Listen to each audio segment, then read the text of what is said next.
முள்ளேடு first close பண்ணி தரட்டா? தாங்கச்சா முள்ள அது அதான் சொல்கிறேன்ல, அது எங்கே மாட்டுக்குது பாரு.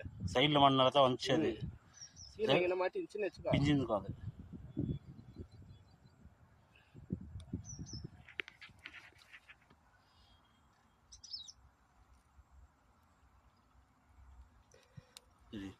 சரி விடு விட்டுரு. அப்படியே தானே வீடு அப்படியே தான்.